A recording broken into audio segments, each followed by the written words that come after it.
Welcome to the channel. This is thriller, suspense, premonition story. Hope you like it. Please, like, share, and subscribe. Let's get to the story. The biting cold of a French winter seeped through the stone walls of the prison where Peter Carpin lay in silence. It had been over a year since his capture, though time no longer had clear meaning for him. Days blurred into weeks, pain blurred into numbness. Once Germany's most celebrated spy, Peter had been a master of disguise, deception, and daring escapes. His assignments had taken him deep into enemy territory, through the muddy fields of Belgium, the war-ravaged streets of Reims, and even to the French military headquarters near Verdun. Clad in stolen uniforms and forged identities, he had lifted secrets from locked vaults and whispered strategies from guarded lips. Fortresses that once seemed impenetrable to German forces fell like dominoes after Peter's reports arrived. But pride has its price. In the spring of 1914, Peter was sent to infiltrate a French outpost near Lyon.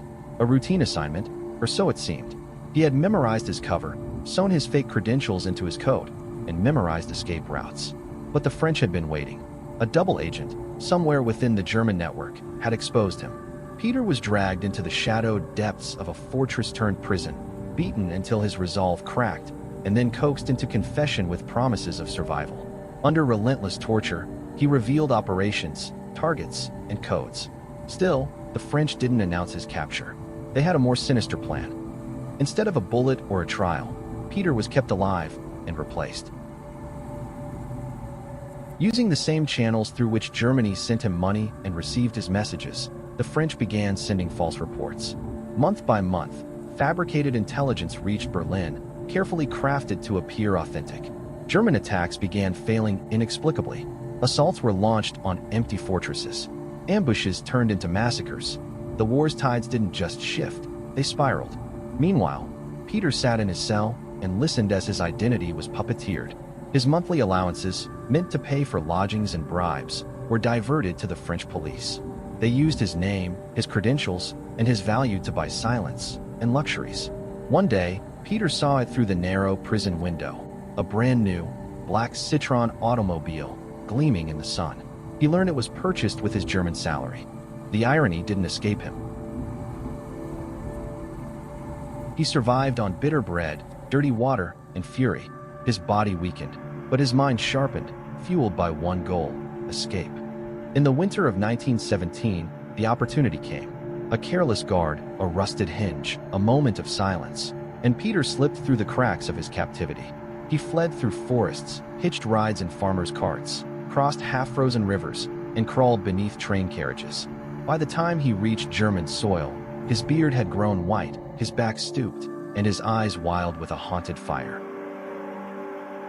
The German brass sat in stunned silence as Peter unraveled 3 years of deception. They listened to every detail: how the French had used his identity, how they'd twisted his reports, and how they'd turned Germany's most valuable spy into their greatest liability.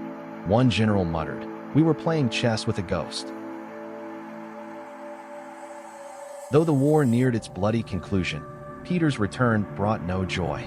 Germany had been outwitted, and its trust in its intelligence system lay shattered. The once proud spy was no longer celebrated, but pitted, a symbol of what had gone wrong.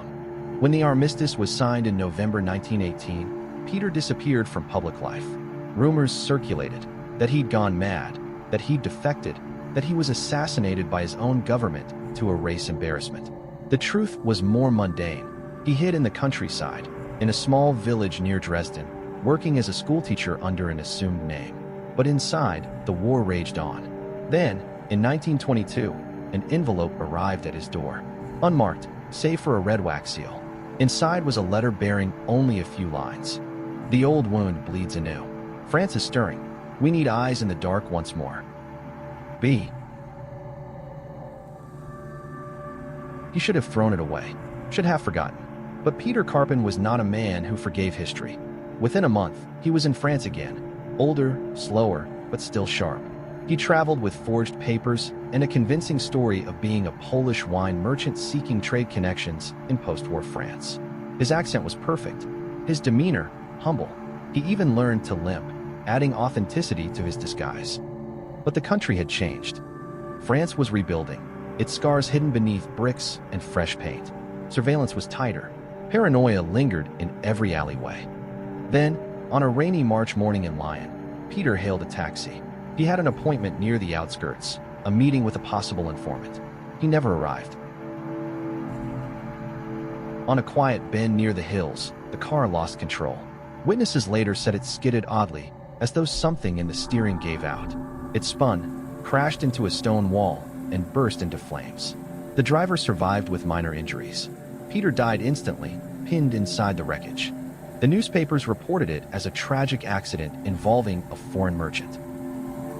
It was the French military that later uncovered the irony. During a routine inspection of old war accounts, an officer stumbled upon a document noting the purchase of a black Citroën in 1915, bought with funds seized from a German spy named Peter Karpin. Records showed the car had later been auctioned off after the war. Its buyer? A private taxi operator in Lyon. The same car that once symbolized the victory of French intelligence over Peter had now, by cruel twist or poetic fate, become his coffin. Word of this coincidence spread through intelligence circles like wildfire. Some called it divine justice. Others whispered of curses, of karmic balance in the espionage world. In Berlin, an aging colonel stared long at the report, then quietly folded it and burned it in his fireplace. "No war ends cleanly," he muttered to no one. Back in France, an archivist closed the dusty file marked Karpin, Peter, and added it to the classified, closed shelf. He paused for a moment, glanced at the photo paper clipped to the file, Peter's sharp eyes staring out from beneath a soldier's cap, and then turned off the lamp. The room went dark. And with it, the last known chapter in the strange and tragic tale of a man who had once crossed borders unseen, stolen secrets, and been undone not by bullets or betrayal, but by the cruel, silent hands of fate. A car, a crash, a coincidence, or perhaps a prophecy in disguise. Hope you liked the story. Please consider to like, share, and subscribing to the channel. Take care and see you again.